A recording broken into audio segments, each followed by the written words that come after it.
I'm Edie Lush, and I'm here at the Hub Pavilion in Copenhagen, and Douglas McGuire has very kindly come in to visit us this morning. He's from the Mountain Partnership at the United Nations Food and Agriculture Organization. Thanks a lot for coming. You're welcome, Edie. Tell me why you're here. Well, I'm here with a group of people who are supporting mountain people and the issues of sustainable development in mountains.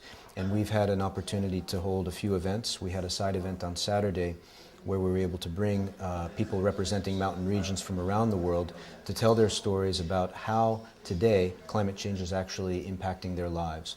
And the stories are real, they're very difficult to listen to at times because these people's lives are really endangered in many ways. So we're trying to get the message out that this is important. It requires urgent action from the political side and also from the financial side.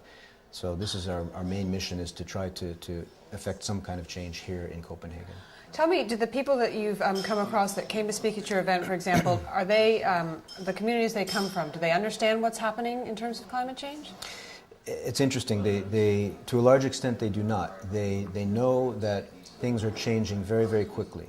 And we've had interviews with people elderly people, who have talked about how when they were children, where they lived in the mountains was covered with snow or lush pastures in the summertime, and today the situation has changed immensely.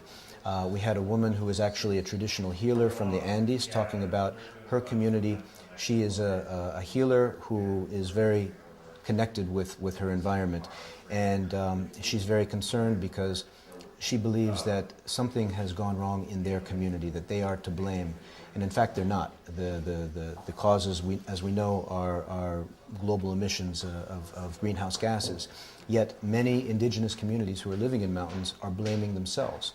And this is clearly wrong, and it's very sad. So we're really trying to change that and have those people understand that this is really something that is not their responsibility, but they clearly need some support to find ways to adapt to those changes, which are happening very, very quickly.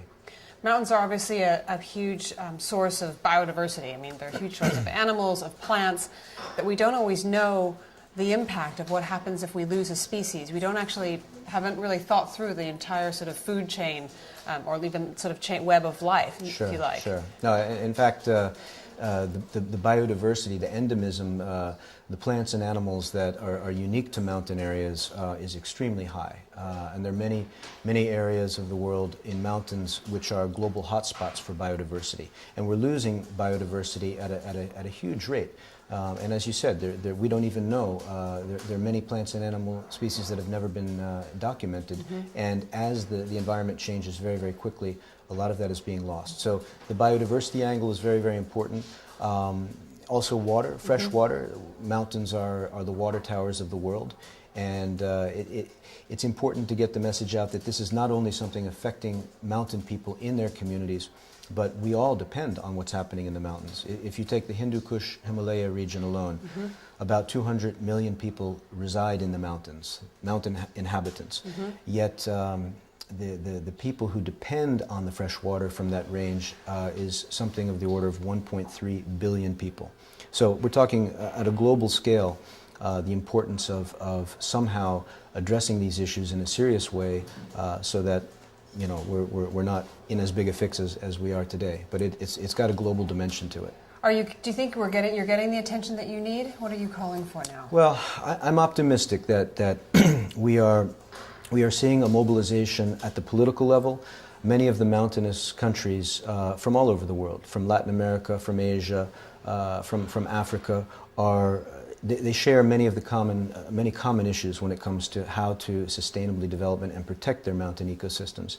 And we see a mobilization now because these are not simply regional issues, they're not simply national issues, they're transboundary issues, and they're of a global import, as I said. So we're seeing, I think, a good political mobilization. Even here at Copenhagen, we've been working with delegations who are members of the Mountain Partnership and who are really trying to mobilize so that they can speak with one voice and have a much greater impact. We're talking to funding agencies, development agencies, both bilateral and multilateral. We've had the World Bank involved in our side event and in some of the events we've been having here, and we're getting very favorable responses. There is a recognition that these are urgent issues, that they are of a global nature, and that we need to do something. So it's not enough, but we're moving in the right direction. So a message of hope there. Yeah, I'm by nature an optimist, but you know, not to underestimate how urgent this is.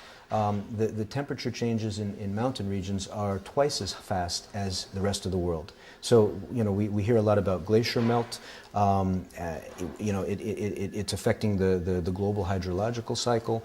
We're getting flooding, increased flooding levels, and then we're getting drought. Because once those glaciers are disappearing, what in some cases was a perennial flow of fresh water is now cut off. So it's changing agricultural systems, it's changing what happens downstream.